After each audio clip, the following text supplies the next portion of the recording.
Is up, YouTube? It's your girl Evelyn, and I am back with the Season 4, Episode 4 recap of Wynonna Earp. As always, there will be spoilers, so proceed with caution. After being officially black badged at the end of Episode 3, Wynonna finds herself face to face with Naomi Heicha, BBD's newest Deputy Assistant Director, and Naomi knows nothing. Apparently, the former BBD kept extremely sparse files, and the clueless Naomi believes Wynonna is just another run-of-the-mill BBD agent. And now that Purgatory's crawling with demons, Black Badge needs all the help they can get. But before Wynonna can tell her to kick rocks, our boy Jeremy shows up and convinces Wynonna to play along with this newer, less evil version of BBD. Wynonna eventually agrees, and Jeremy gives her a plasma gun and her first assignment. Find out who's been hijacking BBD supply trucks. But before taking off, Wynonna discovers a rock in her pocket engraved with a strange symbol. She assumes it's a BBD surveillance device and tosses it, which was probably a bad idea, because we then glimpse a photo of Wynonna being covered with blood as something breaks free from its chains. Meanwhile, back at the Homestead, Waverly is preparing a detailed PowerPoint presentation about the current state of affairs in Purgatory. Unfortunately, no one shows up. Doc's busy extorting Eamon, the owner of the glory hole. Wynonna's busy playing with her Black Badge buddies, and Rachel is a teenager. Thankfully, Nicole is present and ready to give Waverly her full attention. While Way Hot get frisky, Rachel meets up with Billy, her boyfriend, who's not really her boyfriend, but like totally her boyfriend. After swapping some random items because the bartering system has made a comeback, Billy tries to kiss Rachel, but she's not quite ready for that level of intimacy. But she does invite herself to Billy's house for dinner, and surprisingly, she gets swerved. Rachel thinks it's because Billy is embarrassed about living on a junkyard, but Billy cryptically tells her that things are sad at his place. Back at the Homestead, Nicole and Waverly are enjoying some post-coital bliss when Waverly brings up her proposal from last season. You know, the one Nicole hasn't accepted yet? Nicole tries to distract Waverly from marriage talk with another round of lovemaking, but the two are interrupted by Rachel because they're having sex in the middle of the kitchen.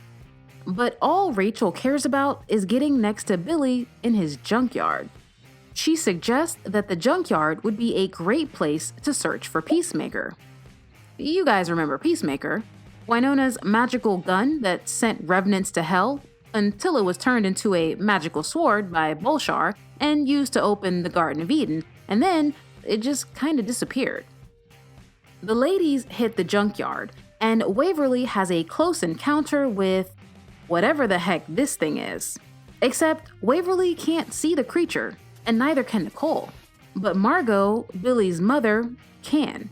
It also becomes apparent that Margot and Nicole share a secret, and Margot tells Nicole that she's still waiting for what she's owed.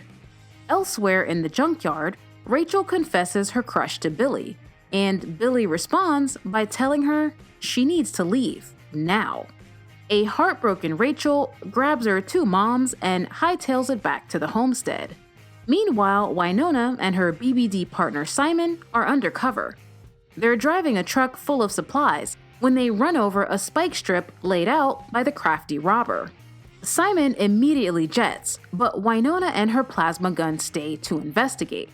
She catches Doc red-handed, and the two have a fight.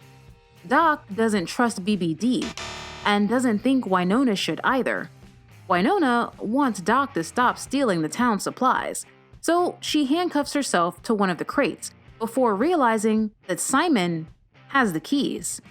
Doc goes to fetch some tools to free Wynonna, and while he's gone, Wynonna finds yet another engraved rock in her pocket. Finally realizing that something supernatural is at play, she texts a photo of the rock to Waverly and asks her to investigate the symbol. But Waverly's research might be too late, because the nasty-looking creature shows up and tries to kill Wynonna. The creature breaks Wynonna's cuffs while trying to attack her, and Wynonna jets with the creature on her heels. Back at the homestead, Billy shows up unannounced, but not to apologize. Instead, he dumps Rachel, who at that moment finds a rock in her jacket pocket. Except it's not her jacket, it's Wynonna's.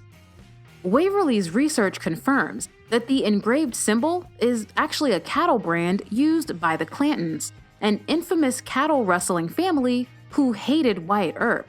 And turns out, the Clantons are in purgatory. A quick check-in with Wynonna reveals that things are going badly. Very badly.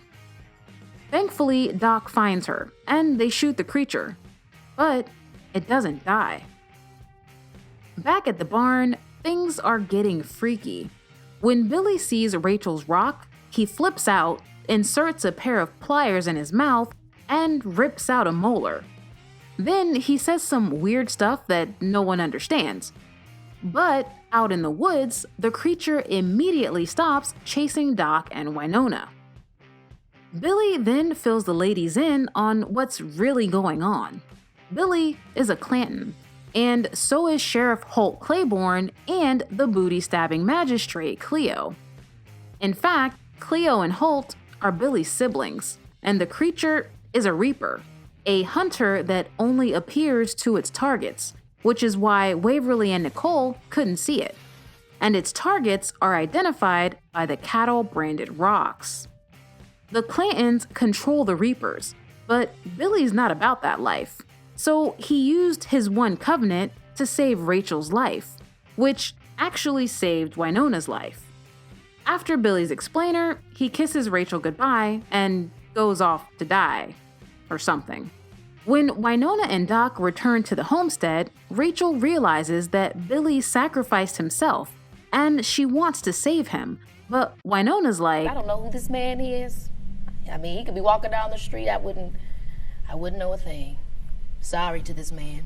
Back at the junkyard, the Clanton kids are home, and Margot is pissed at Cleo. Turns out, the Reapers aren't just Reapers, they're Clantons. And Margot is appalled that Cleo used their ancestors like attack dogs, because it was Cleo who initially sicked the Reaper on Wynonna in the first place.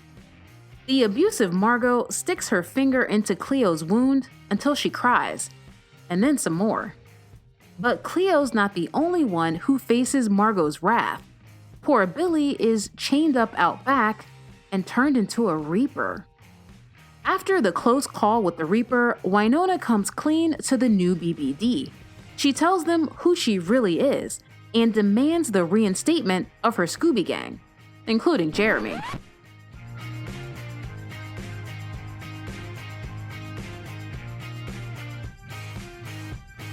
And we can't forget the weird secret vibe between Nicole and Margot. Apparently, during those infamous 18 months, Nicole asked for Margot's help to locate the gang, and in return, Margot gave Nicole a jar full of hair and sticks. Nicole gives Margot the jar back, insisting that it did nothing. Let's just say, Margot disagrees. And that is it for the recap. Thank you guys so much for watching. Don't forget to subscribe for more Wynonna Earp, and I'll see you next week.